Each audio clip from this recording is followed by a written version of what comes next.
Now we are going towards our next topic of statistics, and that is measures of central tendency.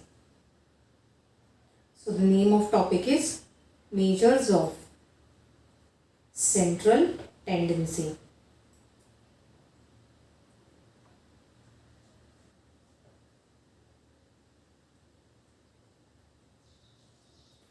For some time, let's focus on the word central. Central का मतलब क्या होता है? कोई एक ऐसा reference बोला जाता है, जैसे फॉर एग्जांपल कोई जगह आप 4 फ्रेंड्स को मिलने के लिए सेंटर में है तो वो हो गई सेंट्रल प्लेस।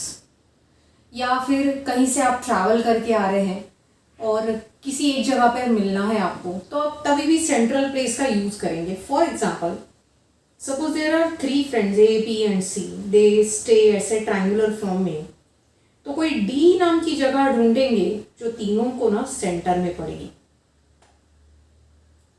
सेंटर एक ऐसी जगह है जो एक सेंट्रल रेफरेंस क्रिएट करती है आपके लिए। इन स्टैटिस्टिक्स हम बहुत सारा डेटा कलेक्ट करते हैं, बहुत सारे लोगों के मार्क्स कलेक्ट करेंगे, बहुत सारे लोगों के वेट्स, हाइट्स, ऐसी चीज़ें कलेक्ट करेंगे। एंड टू मच ऑफ कचरा, टू मच ऑफ खिचड़ी, टू मच ऑफ क्रैप।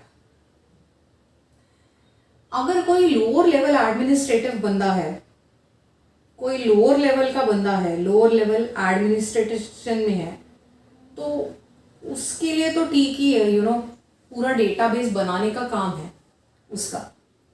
लेकिन जैसे आप ऊपर चले जाओगे और CEO लेवल तक पहुंचोगे या डायरेक्टर लेवल तक पहुंचोगे, CEO लेवल या डायरेक्टर लेवल तक पहुंचोगे, तो पता चलेगा यार ये डेटाबेस जो है ना, जो कचरा क्रिएट किया है, वो सारा देखने के लिए टाइम नहीं होता है हायर लेवल के लोगों के पास। वो ना बस एक समरी देखते हैं, जो एक जिसे हम बर्ड्स आई व्यू बोलते हैं।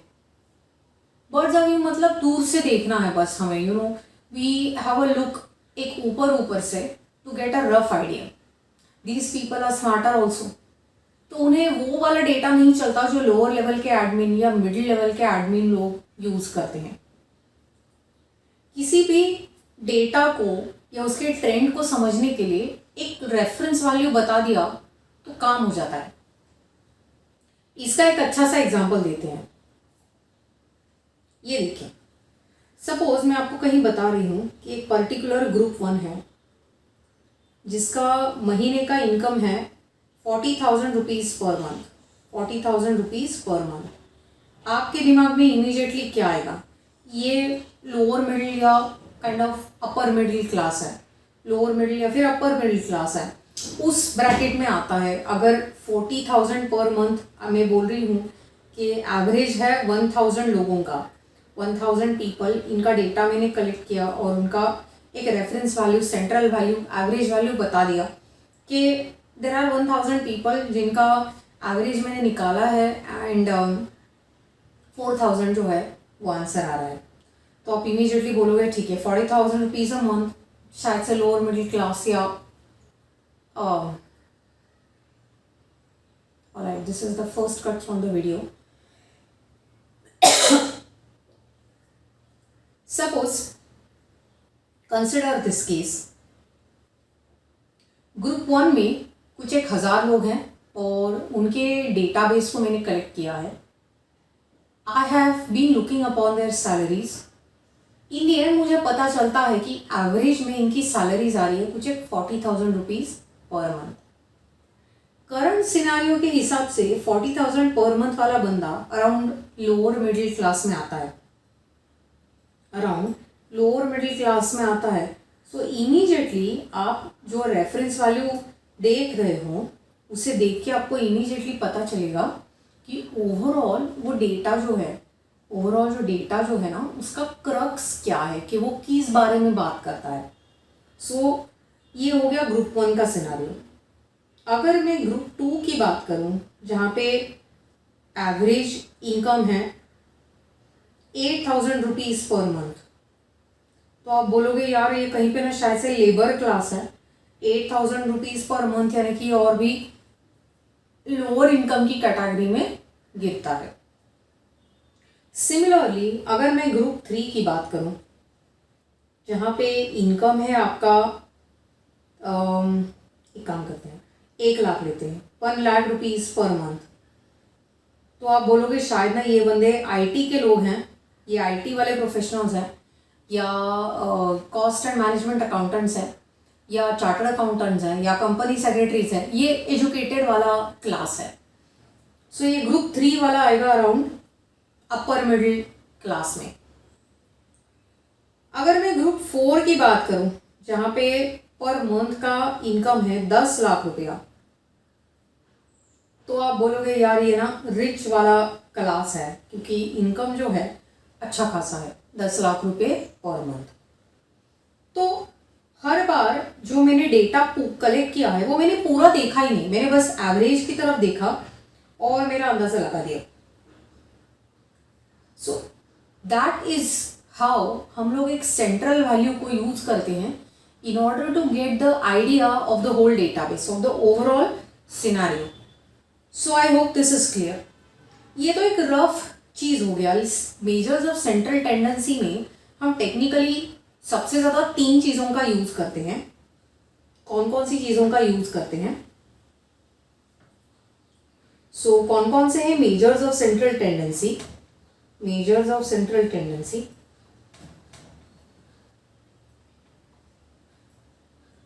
चलें आपको याद है तो लिखना स्टार्ट कीजिए खुद से। सबसे पहला होता है मीन, दूसरा होता है मीडियन, एंड तीसरा होता है मोड। मीडियन और मोड को हम बाद में देखेंगे, फिलहाल वाले टॉपिक में हम मीन देखने वाले हैं। मीन में और 3 आगे कैटेगरीज आती हैं, और वो होता है अरिथमेटिक मीन, एएम उसका ऑफिशियल शॉर्ट फॉर्म है तो आप यूज कर सकते हैं। फिर होता है ज्योमेट्रिक मीन, और फिर होता है हार्मोनिक मीन। अरिथमेटिक मीन को हम सिंपली एवरेज भी बोलते हैं या सिंपल एवरेज भी बोलते हैं। So it's that easy. हम बहुत बार एवरेज ये वर्ड यूज करते हैं, इंस्टिंक्टिवली यूज करते हैं। जैसे एवरेज में मैं दिन में 2 बार खाती हूँ, सो इसका मतलब है कभी कभी शायद से 3 बार भी खा लेती हूँ। अगर किसी का बर्थडे है, या फिर किसी ने मुझे बहुत फोर्स किया, या फिर किसी ने अपने टिफिन में बहुत अच्छी चीज़ें लाई हैं घर से, तो वाई नॉट, तीसरी बार डेफिनेटली मैं खा लूँगी। या 2 क्लासेस के बीच में कहीं गैप है और हमारे यहाँ पे समोसा बड़ा अच्छा मिलता है, सो चलो भैया वहाँ पे जाके खा लिया। सो तीसरी बार का भी खाना हो गया। एक आध टाइम पे ऐसा भी है कि मेरी तबीयत बहुत ख़राब है तो मुझे खाने का मन नहीं कर रहा है, तो 2 की जगह 1 ही बार खा लिया, और 1 बार में कुछ भी नहीं खाया। I fasted for my health. So average जो है वो आपको एक सेंट्रली और अच्छी आइडिया दे देता है कि आपका रूटीन कैसा है, कि आप 2 बार खाते हो, but that doesn't mean strictly हर रोज 2 बार आपने खाया है। कभी कभी आगे पीछे थोड़ा सा हो सकता है, क्योंकि एवरेज बस एक सेंट्रल वैल्यू है। अगर हम एकदम डीप में नजर डालें तो आपको पता चलेगा कि एवरेज के आसपास ही है सारे वैल्यूज। ओके, मतलब 2 बार मैं खा रही हूँ तो 1 आध बार महीने में ऐसा हो जाएगा कि एवरेज 2 बार, तो महीने में 1 आध बार मैं देख रही हूँ कि 3 बार भी हो गया है। फिर 1 आध बार ये भी देख सकती हूँ कि पर्यूषण है तो खाया ही नहीं, है ना। So that is how my routine might change a little bit. So 2 बार मैं एवरेज में खाती हूँ तो मे बी 1 आध दिन 3 बार खा लूँ, या 1 आध दिन में 1 ही बार खा लूँ। बट जो सेंट्रल टेंडेंसी के मेजर्स हैं, यानी कि एवरेज जैसी जो चीज़ें हैं, once you have a look at them, they will give you an overall idea about what the whole database is looking like. हम मीन पर ही बहुत गहरी नज़र डालने वाले हैं। फॉर एग्जाम्पल, कोई एक टेस्ट है जिसमें क्लास 1 एंड क्लास 2 के एवरेज मार्क्स में देख रही हूँ। टेस्ट मैंने कंडक्ट किया था 100 मार्क्स का। क्लास 1 में से लोगों को एवरेज मार्क्स मिले हैं 90, और 2 में लोगों को एवरेज मार्क्स मिले हैं 70। Suppose there is one more class and that is class 3, जहाँ पे एवरेज मार्क्स मिले हैं 40, 100 में से 40। तो इमीडिएटली आप क्या बोलोगे, यार ये स्कूल का ना क्लास ए होगा, ये बी होगा, और ये C होगा। आ रही बात समझ में? सो इंस्टिंक्टिवली हम ये बताएंगे कि क्लास A के बच्चे ज़्यादा पढ़ते हैं तो उन्हें ज़्यादा मार्क्स मिले हैं, B के बच्चे थोड़ा कम पढ़ते हैं तो कम मार्क्स मिले हैं, C के बच्चे तो भैया बिल्कुल भी नेटफ्लिक्स पे लगे रहते हैं या पबजी देखते हैं कि या बिल्कुल नहीं पढ़ते तो उनके क्या है, मार्क्स कम आए हैं। मेरे बोलने का ये मतलब है कि measures of central tendency instinctively आपको पूरे डेटाबेस के बारे में कुछ एक रफ आइडिया ज़रूर दे देगा। So it's very very easy. Central tendency के ये बहुत ही बेसिक चीज़ें हैं to get an overall idea about the whole database. In statistics we have a look at the central tendency के measures, we have a look at the central tendency के measures so that we totally understand कि overall database कैसे होने वाला है। So I hope this is very very clear. अब थोड़ा सा प्रॉपर्टीज में अंदर जाके नजर डालते हैं। चलिए, सो जो डायग्राम मैंने समझाया था उसमें से हम अब अरिथमेटिक मीन पर डीप में नजर डालने वाले हैं। It is nothing but a simple average of data, जिसका मतलब क्या होने वाला है? इसका मतलब है if I am considering two numbers से 50 एंड 60, इनका एवरेज में कैसे निकालूंगी, इनका अरिथमेटिक मीन में कैसे निकालूंगी? There arithmetic mean will be equal to 50 plus 60 divided by 2, यानी कि आएगा 55। ये हो गया अरिथमेटिक मीन। सिमिलरली हम और भी बहुत सारे नंबर्स ले सकते हैं। ये 2 नंबर्स के बारे में बात हो गई। हम 3 नंबर्स भी ले सकते हैं, से 50, 60 एंड 70। अब अरिथमेटिक मीन यानी कि एवरेज कैसे निकालेंगे? हम सबने ये स्कूल में देखा है। हाँ, थोड़ा सा आपने दिमाग ऑन रखना है ना। ये प्रोफेशनल एग्जाम है। ये स्कूल में जो प्राइमरी एजुकेशन आपकी हुई है उसके आगे आपकी जो प्रोफेशनल एग्जामिनेशन के सिलेबस होते हैं ना, वो आपको जॉब जो आप एक्चुअल काम करेंगे उसके लिए प्रिपेयर करते हैं। सो ये बहुत ज़्यादा एग्जीक्यूशन एंड इम्प्लीमेंटेशन पर डिपेंडेंट होता है। You have to put all the facts together in order to get the answer, because आपको बेहतर एग्जीक्यूशन के लिए सारी चीज़ें साथ में लाने की बहुत ज़्यादा ज़रूरत है। So I hope this is clear, है ना। Come here again arithmetic mean जो है, अब मैंने 3 नंबर्स का निकालने की कोशिश करनी है। चलो, आप कैलकुलेटर लेके बैठे ही हैं। सो डिवाइडेड बाय 3 आएगा। चलिए, यहाँ पे वीडियो पॉज कीजिए, कैलकुलेट कीजिए, आंसर लिखिए, वीडियो अनपॉज कीजिए।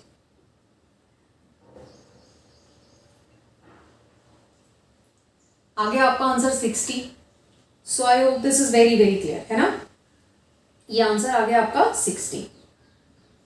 अब ना थोड़ा सा यहाँ पर सिंबॉलिकली कैसे लिखना है वो समझाते हैं। सिंबॉलिकली मतलब क्या? अगर मैं मान लूं कि ये कोई एक्स वेरिएबल है, एक्स वेरिएबल यानी कि क्या? सपोज मैंने 3 लोगों के मार्क्स कलेक्ट किए हैं। So x stands for marks. A B C ऐसे 3 लोग हैं, ए बी एंड सी। सो ए के मार्क्स आए हैं 50, बी के आए 60, सी के आए 70। तो तीनों के एवरेज मार्क्स निकाले तो आपने क्या करना है? जो वही हमने जो किया है, 50 plus 60 plus 70 divided by 3 is equal to 60। लेकिन इसे सिंबॉलिकली यानी कि फॉर्मूला मेथड में कैसे लिखना है? आप ऐसे लिखेंगे, arithmetic mean is equal to ये जो एक्स वेरिएबल है जो कि हमारे मार्क्स हैं, उन सारे एक्स के वैल्यूज की एडिशन करो और उसे नंबर ऑफ ऑब्जर्वेशन से डिवाइड करो। नंबर ऑफ ऑब्जर्वेशंस मतलब इस समय हमने कितने लोगों के मार्क्स कलेक्ट किए थे? 3। सो एन जो है that is nothing but the number of observation, अगर ये कैपिटल एन आएगा, बी वेरी केयरफुल, वहां पे कैपिटल एन आएगा। So n is nothing but number of observations. ठीक, अब यहाँ पे 2 आएगा नंबर ऑफ ऑब्जर्वेशंस, है ना, क्योंकि यहाँ पे 2 ही लोग थे, 50 and 60। So arithmetic mean in case of simple frequency distribution, जहाँ पे आपको सिर्फ x एक ही वेरिएबल है और आपने सारे एक्सेस को क्या किया है, ऐड किया है और डिवाइड किया है 3 से। अब मैं आपके लिए एक छोटा सा असाइनमेंट दे रही हूँ, हाथ में लीजिए कैलकुलेटर, ये आप करने वाले हैं, मैं बस आपकी हेल्प कर रही हूँ थोड़ी देर के बाद। चलिए pause the video, start calculating the answer and then play the video.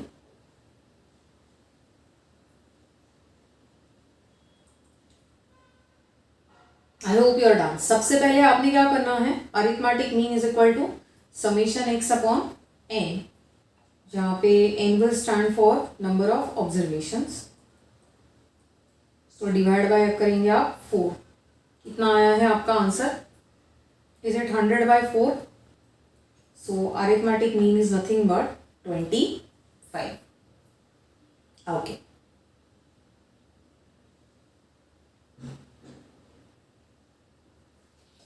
Now before I go for the discrete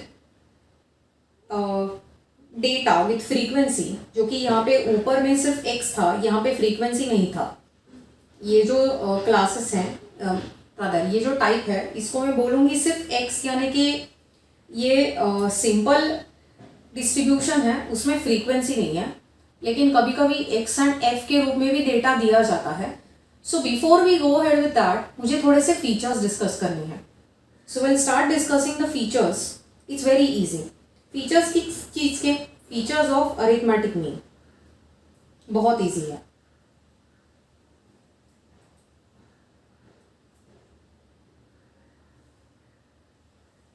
okay, सारे फीचर्स को प्रूव और एक्सप्लेन करते वक्त मैं थ्रू आउट यही एग्जाम्पल रखने वाली हूँ। ये हमारे 4 नंबर्स होने वाले हैं। Okay, so here this topic ends. मैं अब नीचे फीचर्स का टॉपिक लिख रही हूँ। अब देखते हैं कौन कौन सी चीज़ें हमें नहीं समझनी है। सबसे पहला है, it is based on all the observations, यानी कि अरिथमेटिक मीन कैलकुलेट करते वक्त हम हर ऑब्जर्वेशन को कंसिडर करेंगे। So we are considering every observation while calculating arithmetic mean. We are not skipping even a bit of it. How do I prove that this is the feature of arithmetic mean? Look at this example very carefully. While calculating the arithmetic mean हमने सारे observations add किए थे। We have added all the observations that are available, and कौन से थे? They were 10, 20, 30 and 40. We added all of them and then we divided by 4. So every observation has contributed in the calculation, and definitely it's a valid point that it's based on all observations. So ये पहला feature हो गया, that it is very based on all observations. Easy to calculate. अगर मैं simple frequency distribution की बात करूँ तो सिर्फ ऐड करो आपके ऑब्जर्वेशंस और फिर क्या करो, नंबर ऑफ ऑब्जर्वेशंस से डिवाइड करो, तो समझने में बहुत आसान है, और with the help of calculator करेंगे तो और भी बहुत इजी है। सो पहला फीचर था, it is based on all the observations. दूसरा है, it's very easy to calculate, सारी चीज़ें ऐड करो, नंबर ऑफ ऑब्जर्वेशंस से डिवाइड करो। So I hope this is very clear.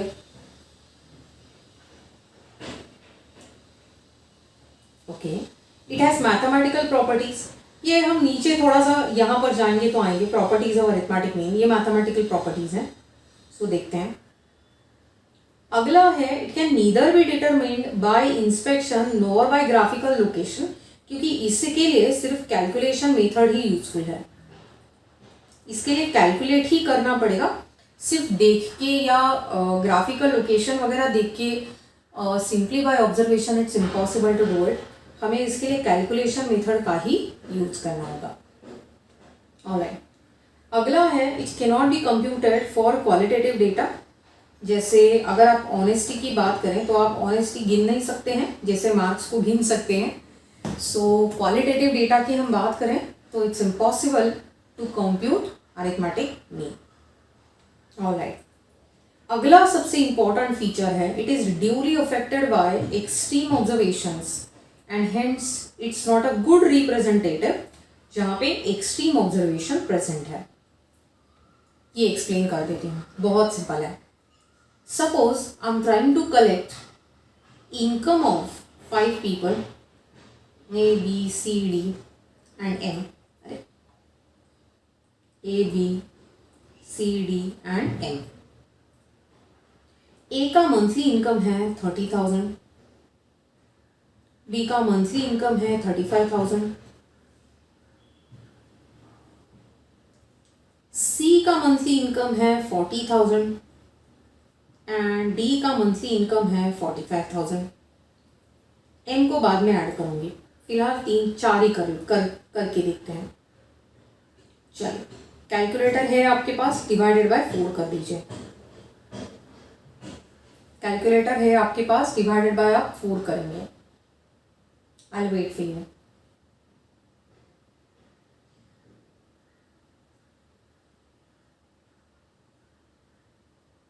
सो आया क्या आपका जवाब? कैसे किया आपने? ये 30,000 अगर आप बिना कैलकुलेटर के भी कर रहे हैं तो भी आसान है, सिर्फ इतना ही ऐड कीजिए.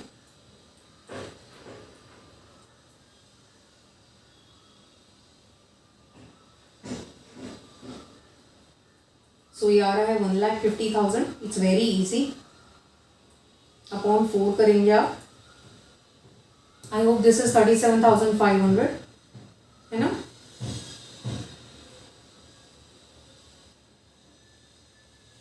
ओके.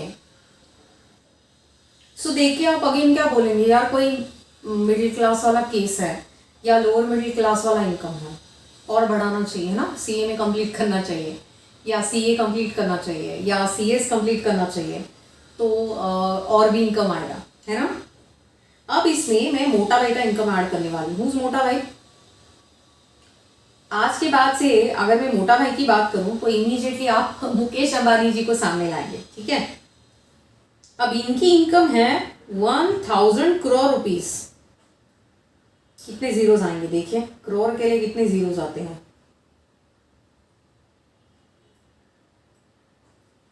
ये उनकी इनकम है, सही है ना? आदत ये है ना 1,000 करोड़ इतना बड़ा नंबर लिखने की. क्यों? ऐड कर दीजिए, अब एवरेज इनकम फिर निकालिए, है ना? ये 1,50,000 है ना जो टूचा सा इनकम, उसमें ऐड कर दीजिए इतना बड़ा नंबर. अब डिवाइडेड बाय 4 कीजिए. आया बहुत बड़ा नंबर. ये जो ABCD के इनकम्स थे ना, ये काफ़ी हद तक एक ही ब्रैकेट में फॉल कर रहे थे, लेकिन सडनली अगर मैंने मोटा भाई का इनकम ऐड कर दिया, जो कि एक बहुत बड़ा नंबर है, लेट मी रिपीट दैट, जो कि एक बहुत बड़ा नंबर है, और अगर मैं वो ऐड करके अब आपको एवरेज बताऊं तो आपको लगेगा यार ये तो बहुत रिच बंदा है. So this is the income of rich people. सच है क्या? नहीं.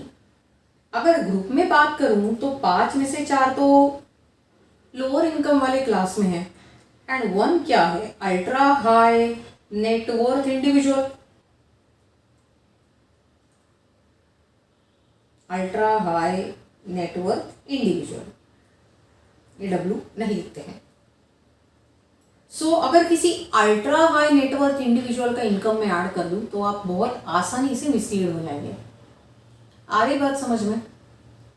किसी बहुत बड़े या किसी बहुत छोटे नंबर को हम एक्सट्रीम वैल्यू बोलते हैं. A value which is absolutely bigger और larger than other values, or the value which is actually absolutely smaller than other values, ऐसी वैल्यू अगर कोई आती है तो वो होगी मेरी एक्सट्रीम वैल्यू और एक्सट्रीम ऑब्जर्वेशन. जैसे मुकेश अंबानी जी का income was an extreme observation, क्योंकि वो बहुत बड़ा नंबर है, as compare to your other participants. I hope this is very very clear, है ना?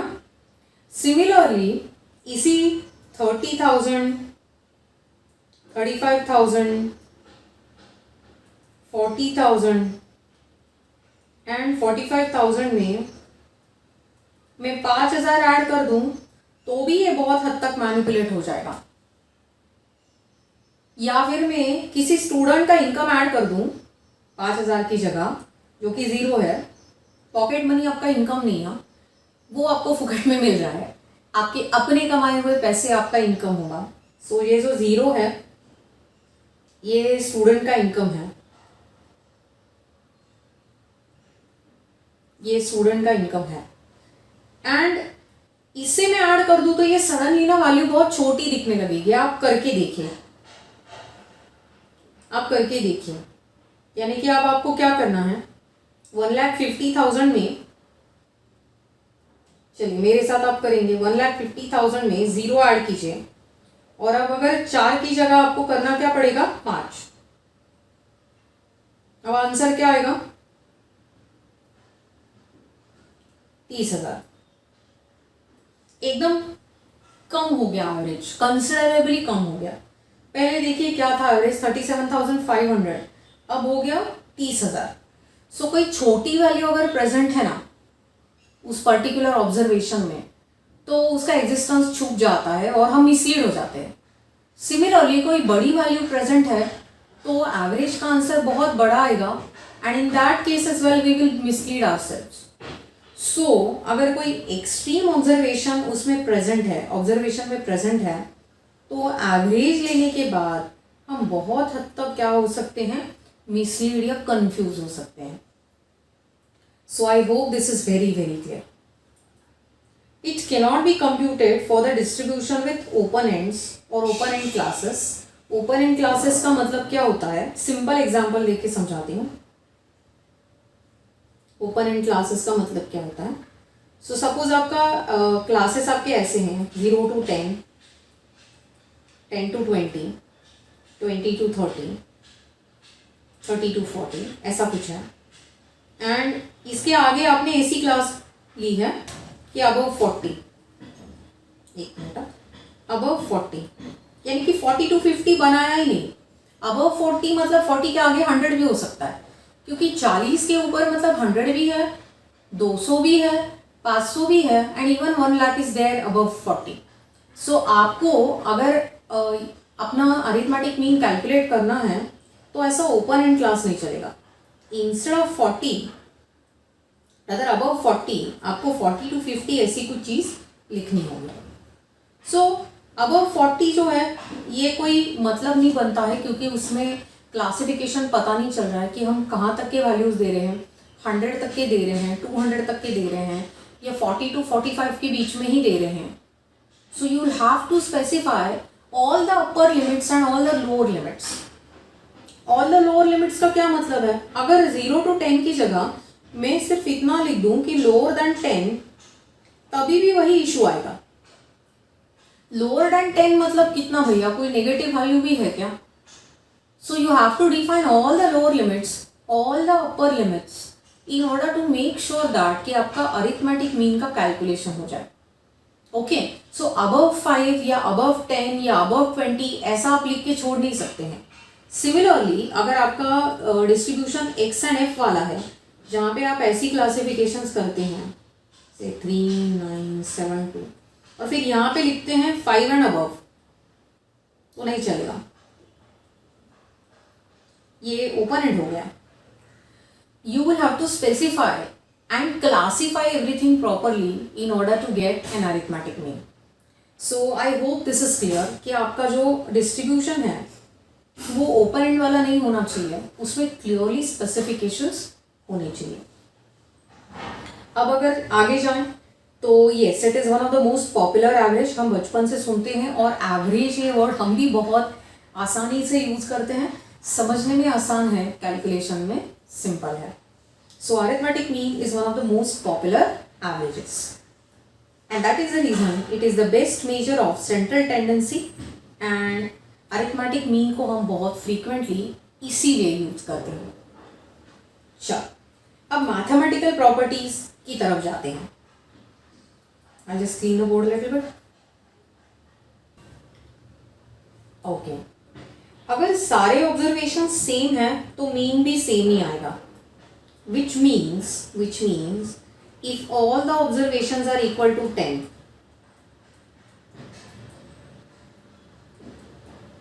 तो आपका अरिथमेटिक मीन कैसे आएगा, summation x upon capital N, यानी कि आप 10 को ऐड करोगे कितनी बार, 5 बार, एंड नंबर ऑफ ऑब्जर्वेशंस कितने हैं, 5. चलिए pause the video here, please calculate the average and then play.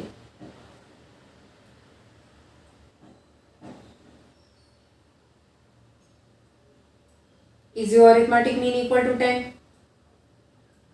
Crazy. Mission accomplished. Arithmetic mean कितना आया आपका? It's equal to 10. चलो. So अगर सारे ऑब्जर्वेशन सेम हैं तो मीन सेम आएगा.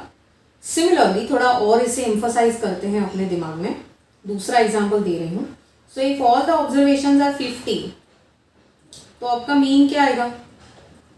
If all the observations are 50, तो कैलकुलेट करने की भी ज़रूरत नहीं है. आप अरिथमेटिक मीन का जवाब क्या देंगे?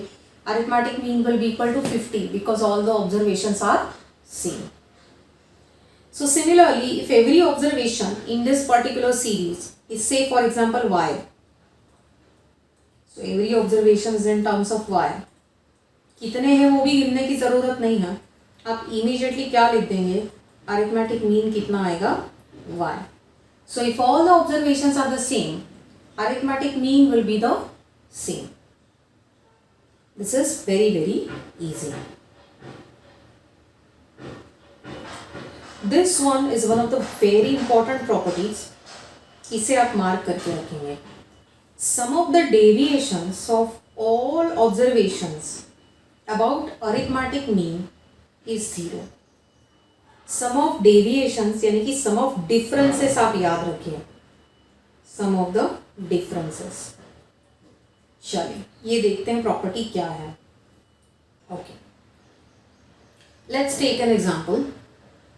Suppose I am considering numbers 10, 20, 30, 40 and 50. Understanding के लिए हमेशा इजी नंबर्स ही लेंगे आप भी.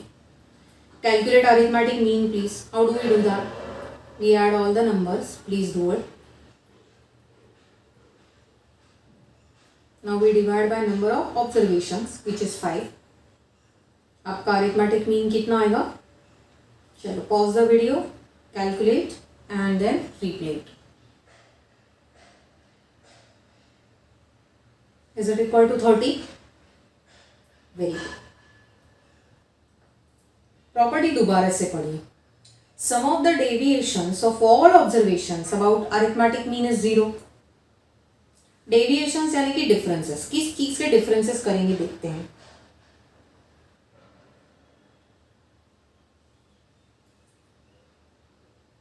डिफरेंस हम कैलकुलेट करने वाले हैं अरिथमेटिक मीन और हर ऑब्जर्वेशन के बीच में. अब अगली चीज सीखते हैं. अरिथमेटिक मीन को ऑफिशियली हम x बार के रूप में भी लिख सकते हैं. सो अगर मैं कहीं भी x बार बोल दूं तो आप बोलेंगे यार ये कहीं का अरिथमेटिक मीन है. ओके, सो जो डेविएशंस की मैं बात कर रही हूँ, डेविएशंस मतलब difference between the arithmetic mean and each observation. यानी कि लिखूंगी कैसे मैं? Difference will be the observation minus x बार. और हमें क्या बोला है? ऐसे सारे डेविएशंस यानी कि डिफरेंसेस लीजिए. तो सारे डेविएशंस यानी कि डिफरेंसेस का सम यानी कि आएगा summation d is equal to summation of x minus x bar. तो मतलब हर बार हम क्या करने वाले हैं? Difference between the observation and arithmetic mean calculate करेंगे. It's very simple, please pay attention. मैं x के वैल्यूज वर्टिकली लिख के लेने वाली हूँ. The values of x are going to be 10, 20, 30, 40 and 50. Deviation का कॉलम अलग बनाऊंगी which is equal to x minus x bar. So अब x है मेरा 10 एंड अरिथमेटिक मीन है 30. सो ये आ गया आंसर मेरा -20. सिमिलरली अगला मेरा वैल्यू ऑफ x है 20, अरिथमेटिक मीन है 30. सो मेरा आंसर आया -10. अगला value of x is 30, x bar is also 30. So the answer is 0. आगे जाते हैं. अगला value of x is 40,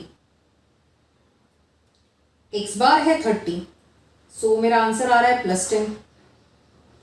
going ahead 50 minus 30 फिर से आएगा 20। मुझे समेशन चाहिए ना, यानी कि इस कॉलम का मैं समेशन लेने वाली हूँ। लेके देखिए इस समेशन डी इक्वल टू 0 आ रहा है कि नहीं आ रहा है। That's what they are talking about. Sum of the deviations और differences of all observations about arithmetic mean is 0, यानी कि summation d is equal to 0। D क्या होता है? It is difference between each observation and the arithmetic mean. So d कैसे लिखेंगे? Summation of x minus x bar. इसे bracket लिखना बहुत जरूरी है। सो आई होप आपको ये प्रॉपर्टी भी समझ में आई। सबसे पहले थी अगर सारे ऑब्जर्वेशन सेम हैं तो नंबर ऑफ ऑब्जर्वेशन भी काउंट नहीं करो and don't even right the formula, simply लिख देंगे आपकी अरिथमेटिक मीन जो है वो सेम ही है। अगला है sum of the deviations of all observations about arithmetic mean होने वाला है 0, जो हमने कर दिया प्रूफ। अब आपके लिए एक असाइनमेंट है, आप कैलकुलेट करेंगे समेशन डी, प्रैक्टिस करेंगे, लिख दीजिए। आसान देने वाली हूँ।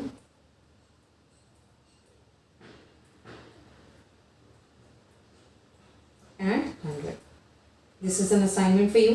ये आप खुद से प्रूव करेंगे। और समेशन डी 0 आता है कि नहीं आता है ये मुझे बताएंगे। So I hope this is clear.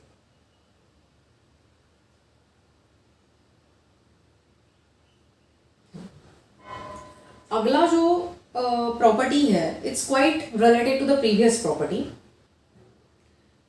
पिछले वाले प्रॉपर्टी में हमने सिर्फ डेविएशंस लिए थे, अब हम लेने वाले हैं स्क्वायर्स ऑफ डेविएशंस। ये जो स्क्वायर्स ऑफ डेविएशन है ना वो अबाउट अरिथमेटिक मीन होने वाले हैं मिनिमम, मतलब सबसे कम, as compare to median and mode. यानी कि क्या? यानी कि हम डी की जगह यूज करने वाले हैं डी स्क्वायर। अगर ये जो डी स्क्वायर मैंने कैलकुलेट किया, डी स्क्वायर कैसे करेंगे?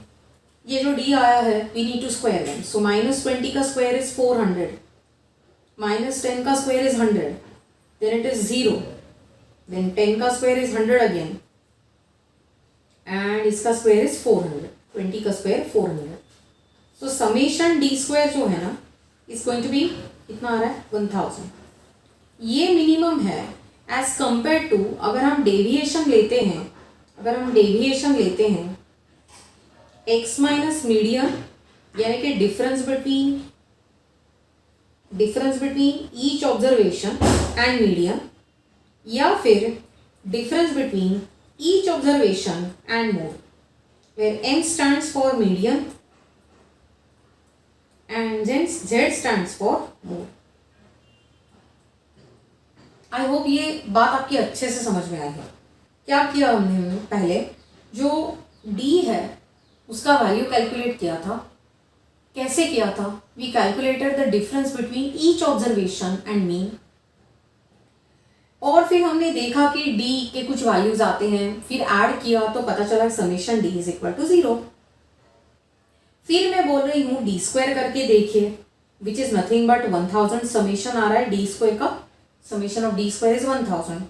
ये प्रॉपर्टी बोलता है कि समेशन डी स्क्वायर मिनिमम होता है अगर ये जो डी है उसमें मीन का यूज किया जाए। यहाँ पर मीन जैसे जो डेविएशन है वो मीडियन एंड मोड के लिए भी फाइंड किया जा सकता है, लेकिन वैसा करने के बाद जो डी स्क्वायर के वैल्यूज आएंगे वो बड़े आएंगे as compare to mean.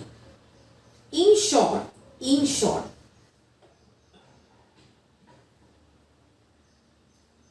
Summation d square is minimum if d is about mean। अगर d को मीन में किया जाए तो so summation x minus x bar square is minimum, यानी कि d सबसे कम है। किसके साथ कंपेयर किया? समेशन x माइनस मीडियन के साथ कंपेयर किया and summation x minus mode के साथ कंपेयर किया, उनके स्क्वायर्स ऑफ कोर्स, क्योंकि हम डी स्क्वायर की बात कर रहे हैं। सो अगर इन्हें कंपेयर किया तो ये आएगा मिनिमम। ये हम बहुत डिटेल में मेजर्स ऑफ डिस्पर्जन में पढ़ने वाले हैं। फिलहाल रजिस्टर दिस प्रॉपर्टी, क्योंकि इसका यूज करके हम फ्यूचर में कुछ और सम्स करने वाले हैं। So at the moment just understand the property, how to solve and execute, that we will learn in measures of central other measures of dispersion. क्योंकि अब तक हमें मीडियन और मोड भी कैलकुलेट करना नहीं सीखा है, so have a little patience. चलो।